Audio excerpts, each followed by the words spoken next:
இந்த பூபதியை பற்றி சொல்கிறேன்னு என்னை அப்படியே முறைக்கிறாரு அங்கேருந்து. உண்மையிலே பட்டையை கிளப்பியிருக்காரு. இந்த படத்துக்கு அப்புறம் அவர் வேறு இடத்துக்கு போவார். சூப்பராக பண்ணியிருக்காரு. அவருக்கும் என்னுடைய வாழ்த்துக்கள். தேங்க்யூ.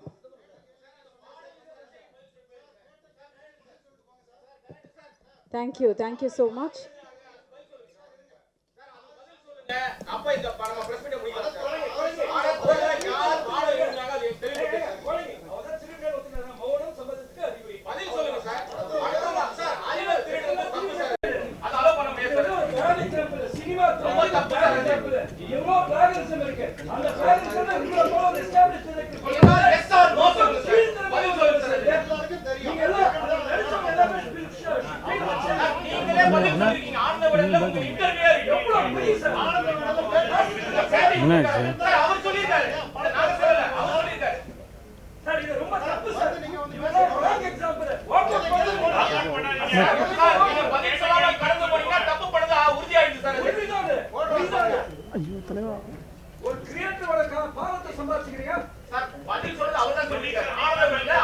Sir, 1 minute.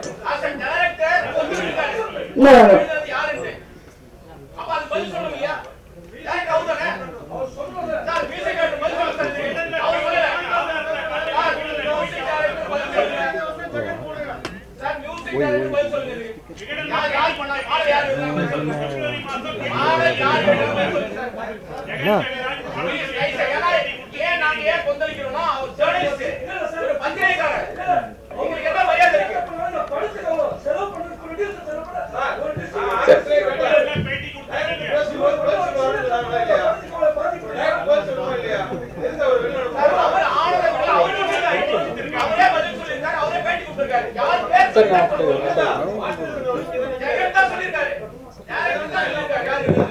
இல்லை, இப்போ அதுக்கு பிறகு ஜெகன் வந்து பாரு ரெண்டும் பேசி முடிச்சப்போ சக்ஸஸ் தான் முடிச்சாச்சு.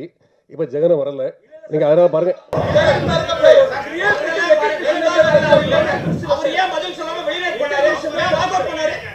இல்லை, அதான் ஜெகன் வந்து அக்செப்ட் அந்த அது பிரச்சனை முடிஞ்சிட்டு. நீங்கள் முடிஞ்ச பிறகு அந்த பிரச்சனை இப்போ பாருங்க ஜெகன் இப்போ ஜெகன் வந்து பாருங்க இந்த கம்ப்ளைண்ட் கொடுக்கவே இல்லை. நீங்கள் அதனால பாருங்க, அதனால இந்த படத்துக்கு பிரச்சனை பண்ணாதீங்க.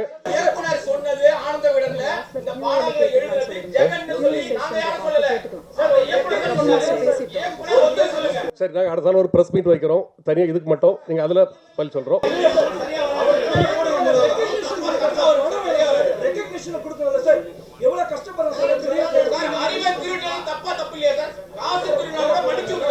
இப்போ பாருங்க, இங்க ஜெகனும் இல்லை டைரக்டரும் இல்லை. நீங்க பாருங்க,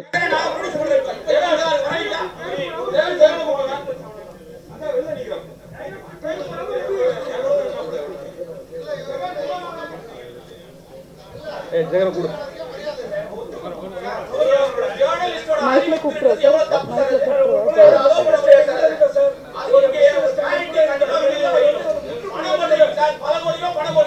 ஓகே சார், 5 minutes.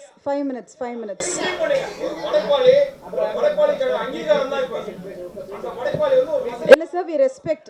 கண்டிப்பாக உங்கள் எல்லாருமே நாங்கள் ரெஸ்பெக்ட் பண்ணுறோம். ஒரு 5 minutes.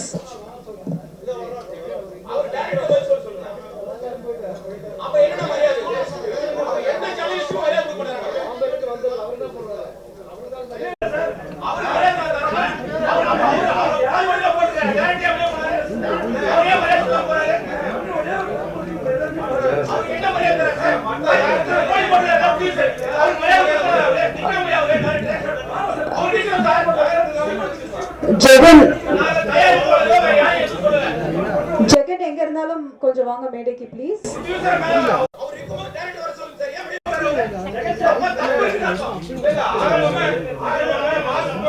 ஜெகன் ப்ளீஸ் எங்க இருந்தாலும் மேடைக்கு வரும்படி கேட்டுக்கொள்கிறேன். ஜெகன் ப்ளீஸ் ஸ்டேஜ் வாங்க.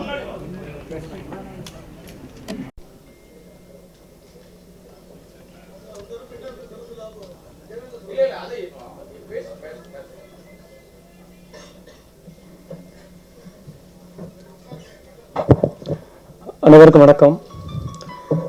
டிரான்ஸ் இந்தியா நிறுவனத்தில் வந்து 2014 வருஷம் நான் ஒரு ஆஃபீஸ் பாயாக சேர்ந்தேன். ஒரு ஆஃபீஸ் பாய் எனக்கு ஈபி ஆகினாருங்க முதலாளி. எங்கேயாவது நடக்குமா இது? நான் வந்து பெருசாக படிக்கலை, பெரிய அழகு கிடையாது. இந்த கம்பெனியில் வந்து என்னை சேர்க்கறதுக்கு நிறைய பேர் வந்து எதிர்ப்பு தெரிவித்தாங்க முதல்ல. இந்த கம்பெனியில் எப்படிப்பா ஒன்றை சேர்ப்பாங்கன்ட்டு. எங்கள் ப்ரொடியூசர் வந்து ரொம்ப கீழே உள்ள இடத்துலேருந்து மேலே வந்து வருங்கனால என்னை முதல்ல பார்த்தாரு. ஒரு மனிதனை பார்த்தோன்னே எனக்கு நான் ரொம்ப நெகட்டிவாக இருந்தேன். நமக்கு ஒன்றுமே கொஞ்சம் எழுதுவேன், இலக்கியம் படிப்பேன், அது எல்லாத்துக்கும் தெரியும், உங்களுக்கு தெரியும். அப்போ வந்து எல்லோரும் என்ன சொன்னாங்கன்னா, நீ ஒன்றும் பார்க்க ஒரு இதாக இல்லையப்பா, அவ்வளோ பெரிய கம்பெனியில் வேலை செய்யணும். சாரி, என்ன நேரில் பார்த்துட்டு என்ன சொன்னாங்க, எனக்கு பேச முடியல, சாரி, ரொம்ப பேச முடியல, கவலையாக இருக்குது. இப்படி இந்த மேடையில் நான் இப்படி வந்து நிற்க வேண்டியிருக்குன்னு நான் சத்தியமாக நினைக்கவே இல்லை.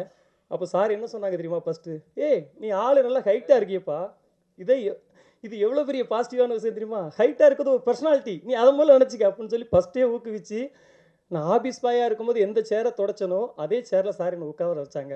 அதனால் என்றைக்குமே நான் அவங்களுக்கு என்றைக்குமே விசுவாசமாக இருப்பேன். அது வந்து இப்போ என் ஒய்ஃபு, எனக்கு 3 குழந்தைங்க இருக்குது. என் ஒய்ஃபு என் 3 குழந்தைங்க வேணுமா, ராஜேந்திர ராஜன் சார் வேணுமானா நான் அவர் தான் வேணும்னு சொல்லுவேன். எனக்கு இந்த வாழ்க்கையே கொடுத்தது அவர், எனக்கு கல்யாணம் நடந்ததுலேருந்து எனக்கு எல்லாமே அவர் தான், இதுக்கு மேலே கிடைக்க போகிறது அவர் தான். அதனால் அவரை கஷ்டப்படுத்துகிற மாதிரி எதையுமே செய்யக்கூடாதுங்கிறதுல நான் தெளிவாக இருந்தேன். ஆனால் அதே நேரத்தில் ஒரு உண்மையை சொல்லணும். அது வந்து உண்மையை வந்து ரொம்ப நாள் மறைக்க முடியும், அழிக்க முடியாது இல்லையா? நம்ம அதை சொல்லணும். என்ன நடந்துச்சுங்கிறத சொல்லிடுறேன், யாரும் தவறாக நினைக்க வேண்டாம். இதில் சம்மந்தப்பட்ட, ஏன்னா இங்கே நடந்த உண்மை எல்லாத்துக்கும் தெரியும். அதனால் ஆனால் சில நேரத்தில் சில பேர்களால் வெளிப்படுத்த முடியாது. அது பூபதி மாஸ்டராக இருந்தாலும் எடிட்டராக இருந்தாலும் எல்லாத்துக்கும் தெரியும், அதை வெளிப்படுத்த முடியாது. நான் என்ன நடந்துங்கிறத சொல்லிடுறேன். இந்த படத்துக்கு முதல்ல மியூசிக் டைரக்டர் சாம்சியஸ், அவருக்கு இயக்குனருக்கும் கொஞ்சம் செட் ஆகலைங்கனால அவர் விலகிட்டார் படத்துலேருந்து. அப்புறம் வந்து பாட்டு வந்து போலீஸ்காரனை கட்டிக்கிட்டு அங்கே பாட்டு எப்படி உருவாச்சுங்கிறதே நான் உண்மையை சொல்லிடுறேன். சிகப்பு சூரியன் ஒரு படம், சில்க் சுமிதா வந்து கண்டா மாப்பிள்ளைன்னு ஒரு பாட்டு வரும். அதில் வந்து போலீஸ்காரனை கட்டினா அடிப்பான், டாக்டரை கட்டினா அப்படின்ற மாதிரி ஒரு லிரிக்ஸ் வரும். அப்போ வந்து நாங்கள் வந்து மலையாளத்தில் ஒரு பாட்டு வந்து பெரிய ஹிட்டான ஒரு பாட்டு இருந்துச்சு. அந்த பாட்டோட டியூன் எடுத்து மியூசிக் டைரக்டருக்கு அனுப்பணும். அப்போ நானும் இருந்தோம், டைரக்டர் இருந்தார், கோ டைரக்டர் காமராஜ்னு ஒருத்தர் இருந்தார். அவர் தான் இதோடைய மூலகர்த்தா, இந்த பாட்டுக்கு ஐடியா சொன்னது அவர் தான். இப்படி ஒன்று பண்ணலாம்னே மியூசிக் டைரக்டர் வந்து அந்த டியூனை உள்வாங்கி, ஆனால் அதை காப்பி அடிக்கலை, அதை விட பெஸ்ட்டாக ஒன்று கொடுத்தாரு. கொடுத்த உடனே அதுக்கு வந்து டியூனுக்கு வார்த்தை எழுதணும். எழுதும்போது டேரக்டர் உட்காந்துருந்து நான் உட்காந்துருந்தேன். டியூனை கேட்டு ஏன்னா தத்தகாரம்னா என்ன அப்படின்னா நிறைய பேருக்கு தெரியாது, டேரக்டருக்கே தெரியும், எனக்கு தெரியும் தத்தகாரம்னா என்னன்ட்டு. அந்த தத்தகாரத்துக்கு நான் வார்த்தைகள் எழுதினேன். சில இன்புட்ஸ் அவர் கொடுத்தாரு. பாட்டு எழுதி முடிச்சு, நான் எப்போதுமே இது வரைக்கும் என்கிட்ட இருக்குது எல்லா பாட்டையும் நான் எழுதி இயக்குனருக்கு தான் அனுப்புவேன், மியூசிக் டைரக்டருக்கு நேரடி அனுப்ப மாட்டேன், இயக்குனர் வழியாக தான் போகும். அப்படி உருவாச்சு. அப்படி அந்த பாட்டு வந்துட்டு இருக்க நேரத்தில் ஒரு இடையில என்ன ஒரு பிரச்சனை வந்துச்சுன்னா, டைரக்டருக்கு எனக்கும் நான் ப்ரொடக்ஷனில் ஈபி இப்போ எங்கள் சார் வந்து ரொம்ப எல்லாத்துலேயுமே கணக்காக இருக்கணுமாங்க. அதாவது படத்துக்குள்ளே எவ்வளோ நாள் செலவு பண்ணி வேஸ்ட்டாக செலவு பண்ணக்கூடாது, கவனமாக இருப்பாங்க. அப்போ சில விஷயங்கள் வந்து ப்ரொடக்ஷனில் கொஞ்சம் எக்ஸஸ் ஆகுது. ஒரு 8 கோடி ரூபாயில் துவங்கப்பட்ட படம் 15 கோடிக்கு மேலே ஆகுது. இப்படி ஆகும்போது அங்கே என்னென்ன பிரச்சனை இருக்குங்க நான் சாருக்கு கன்வே பண்ணேன். அதில் வந்து ரொம்ப டென்ஷன் ஆகிட்டு என்ன பண்ணிட்டாரு, நான் பாட்டில் வந்து ஜெகன் பேரை போட மாட்டேன்ட்டு எங்கள் சார் ரொம்ப ரிக்வஸ்ட் பண்ணாங்க. உண்மையிலே போடுங்க சார், சின்ன பையன் தானே, வளர்ந்துட்டு போட்டு சார் அப்படின்னு சொன்னாங்க. ஆனால் அவர் கேட்கல.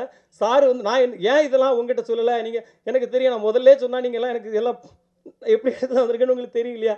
நான் எதுக்கு சொல்லலை அப்படின்னா, நான் அந்த பிரச்சனையை பண்ணால் அவர் டிஐக்கு வரமாட்டார், படம் ஃபஸ்ட்டு காப்பி எடுக்க முடியாது, 15 கோடி ரூபா செலவு பண்ணிட்டு வந்து பிஸ்னஸ் பிரச்சனைலாம் இருக்குது அப்படின்னு சொல்லிட்டு நான் அமைதியாக இருந்தேன். இன்றைக்கி கேட்டதுனால உண்மையை சொல்ல வேண்டிய ஆயிடுச்சு. இது வரைக்கும்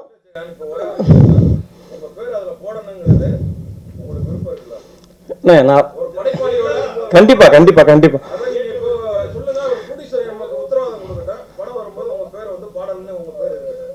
இல்லைண்ணே, அது ப்ரொடியூசர் என்ன முடிவு எடுத்தாலும் அதுக்கு கட்டுப்படுத்திருக்கேன். ஆனால் இப்போ எனக்கு உங்களுக்கு இப்போ உண்மை தெரிஞ்சு, ஆமாம் ஆமாம் ஆமாம், நான் சொல்கிறேன் உங்கள்கிட்ட யார்கிட்டயாவது நான் சொன்னா இது வரைக்கும்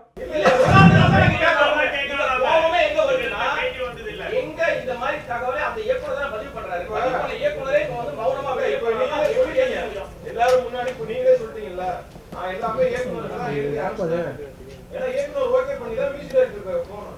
இதுதான் ரூல்ஸ். பணம் எடுக்கிறது பிரச்சனை இல்லை, அறிவை தான் எடுக்கக்கூடாது. அது ரொம்ப அடங்கியா உங்களுக்கு அங்கீகாரம் வேணுங்கிறது சக பத்திரிகையாளராக நாங்கள் வந்து இப்போ கோரிக்கை வைக்கிறோம்.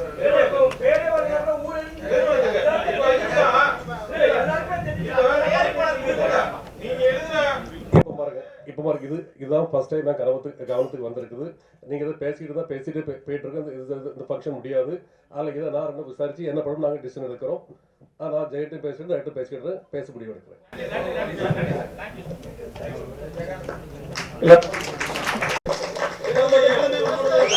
ஆமாங்க, ஒரு 4 பாட்டு மெயினான பாட்டு, அந்த பாட்டு 4. 3 ஒரு சின்ன சின்ன பாட்டு 4 வரிகள் தான் வரும். அது வந்து இயக்குனரே சொன்னது தான்.